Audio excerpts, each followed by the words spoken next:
Welcome to Markets Now. I'm Michelle Rook with Scott Varilek with Kooima Kooima Varilek. Well, the livestock futures are higher in the cattle. We're mixed in the hogs, but lower in all of the grains this morning. And Scott, let's talk about cattle. It looks like we're trying to price in some of this better cash trade that we saw last week. Right. And thanks for having me. Happy New Year. I guess for the first 20 minutes of trade, here we go. Pretty excited for the cattle bulls. So I don't know if 20 minutes is going to be long enough to say that we're ready to go and the funds are ready to jump back in this, but we had some higher cash news last week, like you mentioned. Got up to 173. The Packers were very interested looking for cattle. We had great participation from all of them, and some of them were going to be picked up fairly quickly. So I think I was hearing a couple different stories, a few different individuals that had cattle that have been sitting on for a while, but I kind of think the scale's tipping more towards that they still want the cattle. They're still close to the knife, and they had some really good forward sales that they needed to buy cattle for, some of those orders to fill. So really liked what I saw there. And even Friday after the close, there was some Western Nebraska trade that was 174. So they were still out, and Packers are still moving cattle long distances to try to fill some of those needs. So like what I saw there on the cash side. You bet. And we've got some winter weather coming in that should be supportive too, right? That's going to be another little nugget. And sorry to all of you guys in the South, but these northern feed yards, usually that's what they want for Christmas is a snowstorm in Texas and Kansas. So sorry, we love you guys, but that's kind of what can really boost this market. If we've seen the weights, we've had an extremely good feeding weather and weights above year ago levels at record levels. So this is maybe going to start to curb that. I mean, I've already heard some guys chirping, "No, the weights are off. The weights are off." It might be a little early for me to say that yet. We still have some of these cattle to clean up, but this is going to help. It's going to, be a bullish story. I'm not going to say it's going to help, but it stinks. I got a family that's calving out cows, so not going to be any fun by any means. But it's going to be a nice, friendly nugget to the market, and maybe that's what's going to help start this market higher for the year. When they start using words like polar vortex, that's usually a little friendly. Yeah, it is. And let's talk about demand, because choice boxes were down coming into the session this morning. And certainly there's a lot of naysayers that are talking about, that we are going to maybe see a recession in 2024, that consumers aren't going to buy beef. What's your thoughts about all of that? Oh, kind of glad you asked that. When you use that word recession, it almost makes the hair on the back of my neck stand up a little bit. We have been talking about it for over a year. We still haven't seen it. 3 years if you're counting since Okay. COVID. So it feels like that's been in front of the market. That's been the scare that we're going to dive into a recession.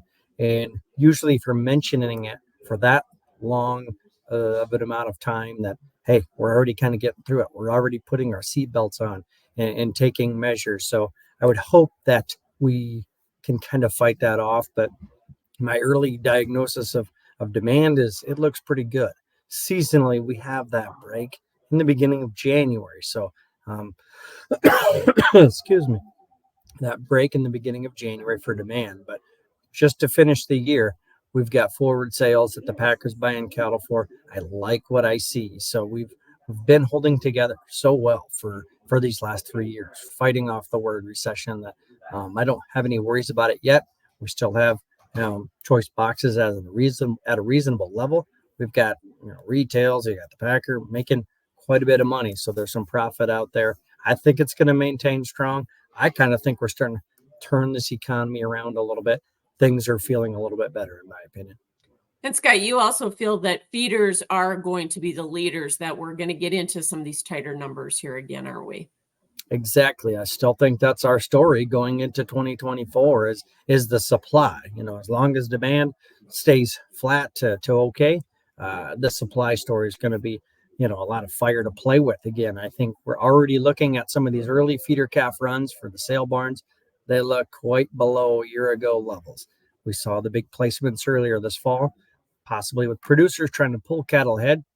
That's kind of my opinion, cashing in on some of the high prices, but there's going to be a lot of feed yards scrambling for cattle it's going to be tough to find them here as we start the year. Are you one of those that feels we're going to retest the highs in 2024? First time I've had that question this year, I guess.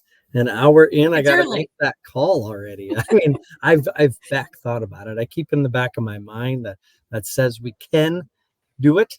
I don't feel like it's done yet. If we can keep the economy okay, yes, I think we're going to do it. I mean, I I'm leery to say that because we've got some long-term chart damage, but supply side tells me, yeah, we're going to be okay. We're going to go try on those highs again. Yeah.